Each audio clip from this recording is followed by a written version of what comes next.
Good morning, class 9th. Students, today we will discuss what makes an election democratic topic. We are on chapter number 3, Electoral Politics, and this chapter is related to a civics portion. In the previous class, we have done one topic which is why do we need elections. किस तरीके से पूरा process देखते हुए हम लोगों ने ज़रूरतें देख ली थी. अगर किसी कंट्री में इलेक्शंस नहीं होते हैं सो उनके कॉन्सिक्वेंसेस भी क्या होते हैं, that we all have done. Now what makes an election democratic. ज़रूरी नहीं है कि इलेक्शंस के बिना हम लोग रूल ओवर नहीं कर सकते, बिल्कुल रूल ओवर कर सकते हैं, बट वहाँ पर डेमोक्रेसी होनी बहुत ज़रूरी है. सबसे पहले आपके टॉपिक से स्टार्ट करते हैं. Elections can be held in many ways. All democratic country hold elections. सभी डेमोक्रेटिक, जहाँ पर डेमोक्रेसी है सभी जगह इलेक्शंस होते हैं. But most non democratic countries also hold some kind of election. जैसे तानाशाही जहाँ चलती है वहाँ पर भी इलेक्शंस होते हैं. How do we distinguish democratic elections from other elections. जैसे इंडिया के इलेक्शंस हो, चाइना के इलेक्शंस हो, किस तरीके से हम लोग डिस्टिंग्विश कर सकते हैं, कैसे डिफ्रेंशिएट कर सकते हैं. चैप्टर नंबर 1 में we have discuss this question briefly in chapter number 1. We discuss many examples of countries where elections are held but they can't really be democratic election. जैसे परवेज़ मुशर्रफ का हमने एग्जाम्पल देख लिया था. उन्होंने खुद को चीफ घोषित कर दिया था, कहाँ वो किस पोजीशन में थे, फिर वो सत्ता में आ गए. तो क्या ये डेमोक्रेसी थी? उन्होंने खुद की मर्जी सभी लोगों पे एक तरीके से थोप दी. चाइना में भी पार्टीज़ कितनी हैं, कौन सी जीतती है, किस तरीके से प्रोपोगंडाज अपनाए जाते हैं. साउथ अरेबिया अरब की बात कर ले, अरब कंट्रीज़ की, सऊदी अरेबिया की बात कर ले, वहाँ पर वुमेन्स को तो अब जाकर कुछ राइट्स मिले हैं. तो क्या पिछले टाइम से सिर्फ जो मेन थे वो ही पूरा इलेक्शंस कंडक्ट करवा रहे थे? तो हमारी कंट्रीब्यूशन कहाँ रही? हम भी उसी देश में रहते हैं तो हमारा कंट्रीब्यूशन भी गवर्नमेंट को चुनने में होना चाहिए, पर हमारा कंट्रीब्यूशन नहीं था. तो किस तरीके से वो डेमोक्रेसी हुई?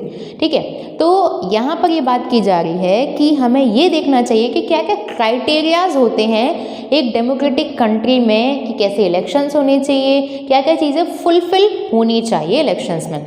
So let's start with the first topic. Everyone should be able to choose. सभी लोगों को चूज करने का अधिकार मिलना चाहिए.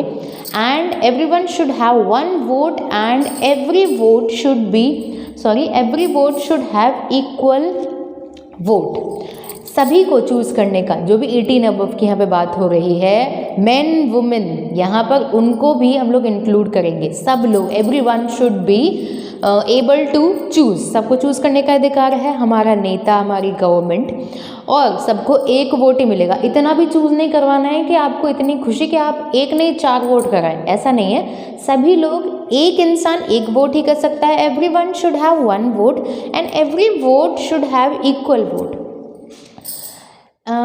Every vote should have equal value. यहाँ पर वैल्यू आएगा, तभी मैं इतनी देर से कंफ्यूज हूँ.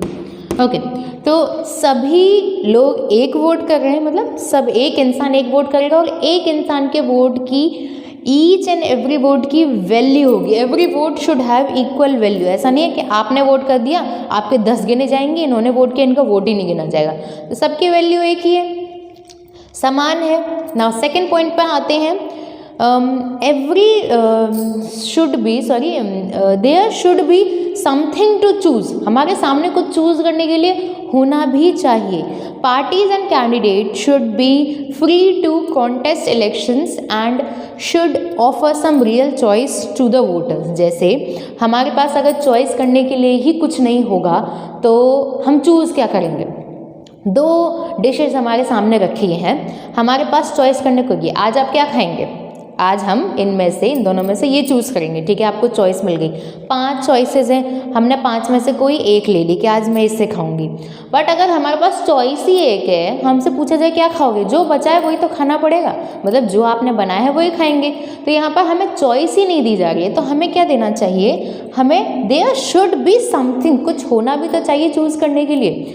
जैसे जहाँ पर तानाशाही चलती है वहाँ पर हम किसे चूज़ करें? भाई वही नेक्स्ट रूलर बनेंगे, तो इसमें क्या इलेक्शंस कंडक्ट कराओगे, क्या तो डेमोक्रेसी होगी, कुछ नहीं। अगर हमारे सामने चूज़ करने को कुछ नहीं होगा तो जो सामने है, मतलब जो इकलौता है वही नेक्स्ट रूलर बनेगा। तो यहाँ पर लिखा है parties and candidate should be free to contest election. जितनी भी पार्टीज़ हैं एंड जो हमारे कैंडिडेट्स हैं वो फ्रीली इलेक्शंस कंडक्ट कराएं और हमारे सामने कुछ रियल चॉइसेस रखें। ऐसे नहीं कि पुराने ही चली आ गई, कोई काम ही नहीं कर रहा है तो भी वही चॉइस रख दिया आपने। तो हमारे सामने चॉइसेस होनी चाहिए।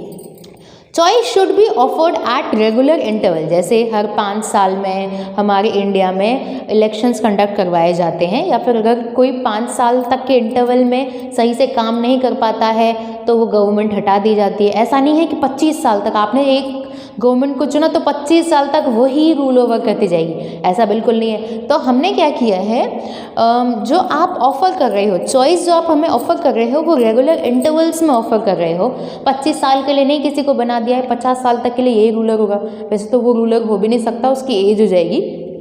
तो यहाँ पर बात की जा रही है रेगुलर इंटरवल्स में आप लोग हमें चॉइसेस अवेलेबल कराएं। Elections must be held regularly after few years. कुछ सालों में होने चाहिए, जैसे 5 साल हो गए, 4 साल, अमेरिका में 4 साल हैं, यूएसए में। तो यहाँ पर टाइम पीरियड की बात की जा रही है। बहुत एक इंसान को बहुत टाइम पीरियड के लिए आप न रखें गवर्नमेंट के अंदर, रूल ओवर के अंदर। Now fourth point, the candidate preferred by the people should get elected। जो हमने इंसान चूज किया है, जिसका चेहरा देख के हमने वोट किया है, उसे ही आप नेक्स्ट रूलर बनाए, वो ही गवर्नमेंट को चलाए। अब मान लिया कि एक जो पार्टी है उसने किसी का चेहरा सामने रखा और बाद में कोई और आ गया, तो भाई हमने तो उनका चेहरा, उनको आइडियल मान के अपना वोट दिया था, आपने क्या किया, उसको चेंज कर दिया। तो यहाँ पर बात है the candidates preferred by the people should get elected. Now the fifth point is elections should be conducted in a free and fair manner where people can choose as they really wish। जो elections हैं सबसे पहले free ही होते हैं, पैसे तो लिए नहीं जा रहे उनके लिए, और फेयर होने चाहिए। मतलब कि न तो आप कोई ऐसा तरीका अपनाएं जिससे एक ही इंसान को ज़्यादा से ज़्यादा वोट मिले, या उसके बारे में गलत बातें करना, या जो पैसे की बात होती है, लिक्वर की बात होती है, लिक्वर में अगर शराब का जो दे के वोट मांगे जाते हैं, लालच दिया जाता है, तरह तरीके के छोटे मोटे वादे किए जाते हैं, यहाँ पर उसकी बात की जा रही है। तो फ्री एंड फेयर मैनर में इलेक्शंस को कंडक्ट करवाना चाहिए, तभी कोई इलेक्शंस सफल होगा।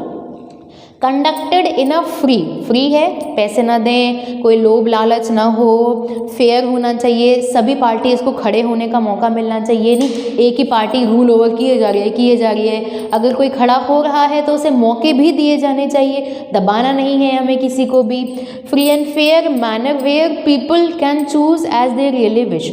हमारे ऊपर भी इतना प्रेशर न डाला जाए, हमें भी इतना एक तरीके से परेशान न किया जाए, लालच न दिए जाएं, जिससे हम जो हमारे कैंडिडेट हैं, जिसे हम चाहते हैं, उसे हम नेक्स्ट रूलर बना सकें। तो by this topic we have done the 5 criterias कि किस तरीके से इलेक्शंस को डेमोक्रेटिक बनाया जा सकता है।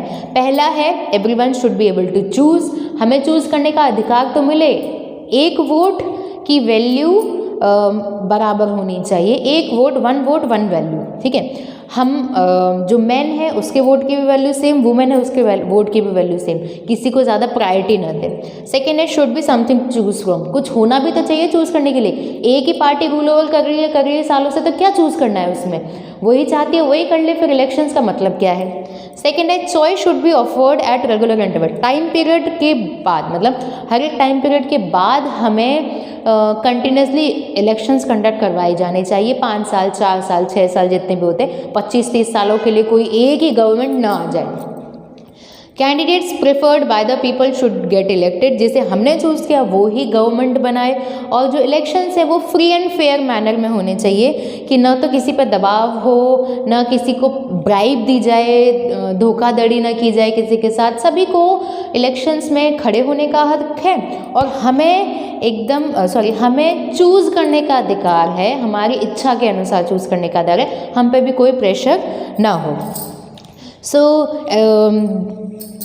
next paragraph, these might look like a very simple and each conditions, sorry for the interruption, these might look like very simple and easy conditions, देखने में तो बहुत ज़्यादा सिंपल लगती हैं ये, but there are many countries where these are not fulfilled। क्या चलिए इंडिया में तो हम मान लेते हैं कि ये सारी चीज़ें फुलफिल्ड हो जाएंगी, पर क्या सभी जगह पे ये सारी चीज़ें फुलफिल होती हैं? बिल्कुल नहीं। यहाँ पर वन वोट वन वैल्यू की बात की जाए, हम सऊदी अरेबिया का एग्जांपल ले लेते हैं कि सऊदी अरेबिया में ऐसी चीज़ें नहीं होती हैं, वुमेंस को अब जाके तो वोटिंग राइट्स मिले। ऐसी और भी बहुत सारी कंट्रीज़ हैं जहाँ पर सभी को वोट देने का अधिकार नहीं है। चैप्टर नंबर 1 में हम लोग सभी चीज़ें देख चुके हैं। But there are many countries where these are not fulfilled, that we have discussed just. In this chapter, we will apply these conditions to the elections held in our country to see if we can call these democratic elections. हमारी country India में तो ऐसे बहुत सारी, ये जो सारे points हैं उनमें से मोस्टली एप्लीकेबल है, हम लोग कह सकते हैं कि इंडिया एक डेमोक्रेटिक कंट्री है। Now in the next class we will discuss, is it good to have political competition? So that's it for today's class. Thank you.